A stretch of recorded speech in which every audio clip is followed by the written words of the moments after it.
Hello students, mechanics के video lecture की series की पिछली क्लास में हमने कोरियोलिस फोर्स के लिए डेरिवेशन स्टार्ट किया था। उसमें हमने वेग का रूपांतरण समीकरण प्राप्त कर लिया था। उसी को आगे बढ़ाते हुए हम आज प्राप्त करेंगे त्वरण व बल के रूपांतरण समीकरण। त्वरण व बल के रूपांतरण समीकरण, ठीक है।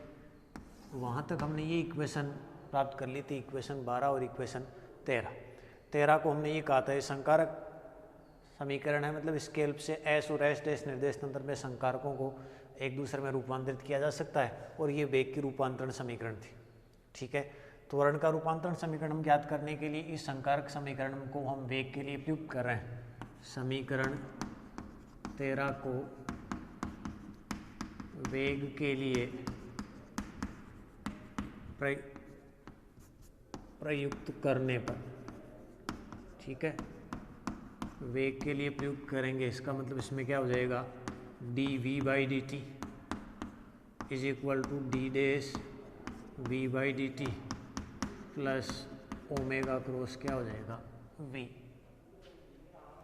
Employees D V by D T is equal to D dash by D T. इस वी वेक्टर की वैल्यू रख देंगे 12 नंबर से। 12 में क्या है, V dash plus omega cross R plus omega cross, इस वी की जगह क्या आ जाएगा, V dash plus omega cross R. इसको लिख देंगे यूजिंग इक्वेशन 12, 12 नंबर समीकरण का उपयोग करने पे। एम्प्लाइज क्या बनेगा, ये D V by D T is equal to D dash V dash by D T plus, इसके साथ लगाएंगे पहले ओमेगा को ऐसे रख लिया, ये हो जाएगा D dash R by D T plus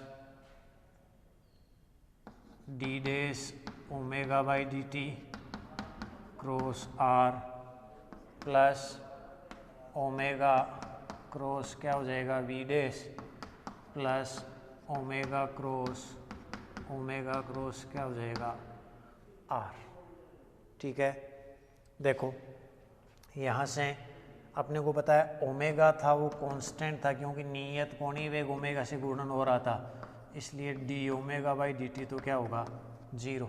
तो D omega by D T 0, sorry D dash omega by D T 0 हो गया, तो ये टर्म तो क्या हो जाएगी 0। इसके अलावा यहाँ और क्या आ रहा है, देखो D V by D T यहाँ आ रहा है, तो एस निर्देश तंत्र में कण के वेग में परिवर्तन की दर क्या हो जाएगा, कण का त्वरण ए। फिर D dash by D T और वी डैश, एस डैश निर्देश तंत्र में कण के वेग में परिवर्तन की दर, उसमें त्वरण हो जाएगा। इसके अलावा D dash R by D T, ये क्या है, एस डैश निर्देश तंत्र में स्थिति सदिश में परिवर्तन की दर, एस डैश निर्देश तंत्र में कण का वेग क्या हो जाएगा वी डैश। इस प्रकार ऊपर जो समीकरण है उसमें हम ये रिप्लेस कर देंगे, ये वैल्यू यहाँ पुट कर देंगे, तो वो समीकरण किस में कन्वर्ट हो जाएगी, एम्प्लाइज देखो ए वेक्टर हो जाएगा D V by D T, ये हो जाएगा A dash vector plus omega cross, ये क्या हो जाएगा V dash plus omega cross V dash plus omega cross R. इसको रीअरेंज कर लूँ तो ए डैश वेक्टर वहाँ से क्या बन जाएगा, ए वेक्टर, इनको इधर लाएंगे minus omega cross V dash, और ओमेगा क्रॉस वी डैश क्या हो जाएगा 2 ओमेगा क्रॉस वी डैश, और ये हो जाएगा माइनस ओमेगा क्रॉस आर। इसको मैं दे दूँ इक्वेशन नंबर 14। ये 14 नंबर इक्वेशन है वो घूर्णी निर्देश तंत्र में त्वरण का रूपांतरण समीकरण है। यानी इस समीकरण की हेल्प से बता सकते हैं कि किस प्रकार एस और एस डैश निर्देश तंत्र में त्वरण आपस में रूपांतरित होगा। जहाँ ए डैश क्या है, एस डैश निर्देश तंत्र में कण का त्वरण, ए क्या है एस निर्देश तंत्र में कण का त्वरण, और ये दो जो टर्म आ रही हैं, ये दोनों जो त्वरण हैं वो सूडो त्वरण है, क्योंकि हमने पहले बताया था, ध्यान होगा आपको कि जब सूडो फोर्स के बारे में बताया था तो ऐसे कहा था A dash is equal to A minus A nought type का कुछ कहा था, और कहा था ए नोट है वो छद्म त्वरण होता है, सूडो एक्सेलरेशन। तो ये जो दोनों टर्म है वो छद्म त्वरण है।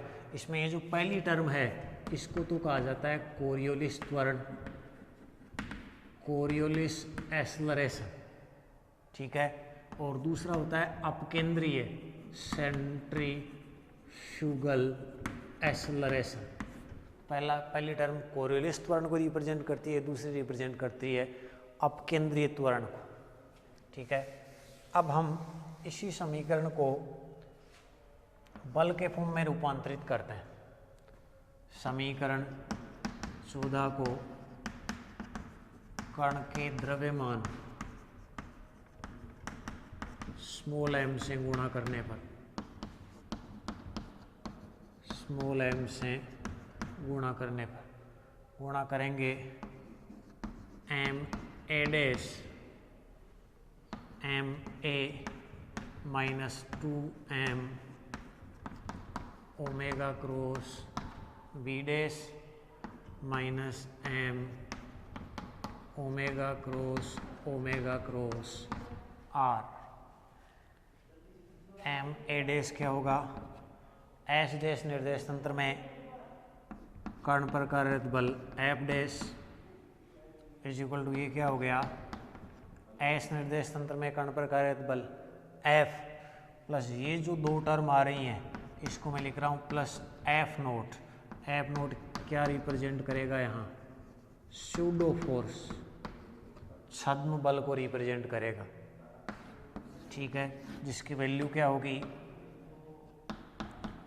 एफ नोट वेक्टर क्या होगा, minus 2m omega cross V dash minus m omega cross r। यानी एस डैश निर्देश तंत्र में कण पर कार्यरत जो बल है, एस डैश क्या था, अजड़त्वीय निर्देश तंत्र, घूर्णी निर्देश तंत्र में कण पर कार्यरत बल, एस निर्देश तंत्र में कण पर कार्यरत बल और छद्म बलों दोनों के वेक्टर सम सदिश योग के बराबर होगा। यहाँ ये जो सूडो फोर्स है उसमें दो प्रकार के बल होंगे। ये जो पहली टर्म कोरियोलिस एक्सेलरेशन की करस्पॉन्डिंग थी वो तो कोरियोलिस फोर्स हो जाएगा, और जो सेंट्रीफ्यूगल एक्सेलरेशन के करस्पॉन्डिंग थी वो क्या हो जाएगा, सेंट्रीफ्यूगल फोर्स। यानी यहाँ से कोरियोलिस फोर्स का फॉर्मूला अपने को मिलेगा इस समीकरण से, एफ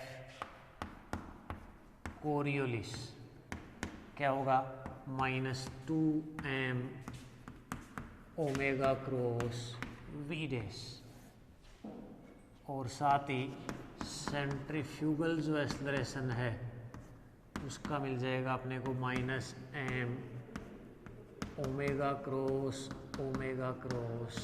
r, ठीक है। अब बात करते हैं कोरियोलिस बल की। हमने डिफाइन ऐसे कहा था कि ये छद्म बल ऐसे बल होंगे जो अजड़त्वीय निर्देश तंत्र में किसी कण पर वास्तव में कार्य तो नहीं होते, बल्कि उसकी त्वरित गति के कारण कार्य करते हुए दिखाई देते हैं, प्रतीत होते हैं। तो देखो, अगर इसका मैग्नीट्यूड लिखूँ मैं कोरियोलिस फोर्स का तो होगा minus 2m omega V dash, और साइन थीटा, जहाँ थीटा है वो किस किस के बीच का एंगल होगा, between omega vector and V dash vector. Omega vector तो क्या है, गुरुनानक के लॉन्ग हो जाएगा, और वी डैश क्या है, एस डैश निर्देश तंत्र में कण का वेग।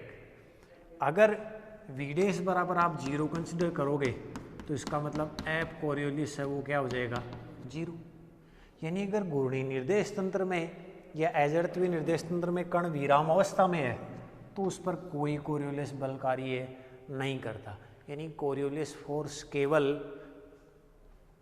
त्वरित निर्देश तंत्रों में गतिमान कण पर ही कार्य करता है। अगर कण विराम अवस्था में होगा तो कोरियोलिस बल कार्य नहीं करेगा, ठीक है। अब इसमें अलग अलग केस देखें। अगर थीटा बराबर में 90 डिग्री ले लूँ तो हमें पता है साइन 90 डिग्री की वैल्यू क्या होती है +1, वो साइन थीटा की कौन सी वैल्यू है मैक्सिमम वैल्यू। तो उस केस में कोरियोलिस बल का मान क्या हो जाएगा अधिकतम। और अगर मैं थीटा की वैल्यू कंसिडर मैग्नीट्यूड अगर थीटा बराबर 0 ले लिया तो उसके केस में साइन 0 की वैल्यू 0 हो जाएगी, तो कोरियोलिस फोर्स है वो क्या हो जाएगा 0। ठीक है। इसी प्रकार अगर बात करें अपकेंद्रीय बल की, तो अपकेंद्रीय बल इसका मैग्नीट्यूड लिखूं एफ सेंट्रीफ्यूगल वो क्या होगा मैग्नीट्यूड m ω²r। ठीक है। डायरेक्शन, इसकी डायरेक्शन क्या होगी ओमेगा क्रॉस यानी घूर्णन अक्ष, जैसे फॉर एग्जांपल ये घूर्णन एक्सिस है, ये r वेक्टर है, तो ओमेगा और r के क्रॉस प्रोडक्ट का ओमेगा के साथ क्रॉस प्रोडक्ट लेंगे, उस डायरेक्शन में अपकेंद्रीय बल की दिशा होगी। यानी अगर कोई कण वृत्ताकार पथ में घूर्णन गति कर रहा है तो उस पर अपकेंद्रीय बल है वो जो एक्सिस है उससे अपोजिट डायरेक्शन में होगा। यानी अगर ऐसे वो रोटेट कर रहा है तो अभिकेंद्रीय बल वास्तव में अंदर की ओर कार्य करता है, वो तो वास्तविक बल होता है। अपकेंद्रीय बल होगा वो बाहर की ओर कार्य करेगा। यानी अपकेंद्रीय बल एक छद्म बल है जिसका परिमाण अभिकेंद्रीय बल के बराबर होगा और डायरेक्शन क्या होगी अपोजिट दिशा में। लेकिन इसमें देखो, इसमें कोई वेलोसिटी वेग का फैक्टर नहीं आ रहा है, यानी ये ऐसा छद्म बल होता है जो घूर्णी या अजड़त्वीय निर्देश तंत्र में विराम अवस्था में स्थित कण पर भी कार्य करता है, जबकि कोरियोलिस बल है वो केवल गतिमान कण पर कार्य करता है। ठीक है। तो इस प्रकार हमने ये देखा कि घूर्णी या अजड़त्वीय निर्देश तंत्र में दो प्रकार के छद्म बल कोरियोलिस और अपकेंद्रीय बल किस प्रकार कार्य करते हैं। इस क्लास में हम इतना ही पढ़ेंगे। धन्यवाद।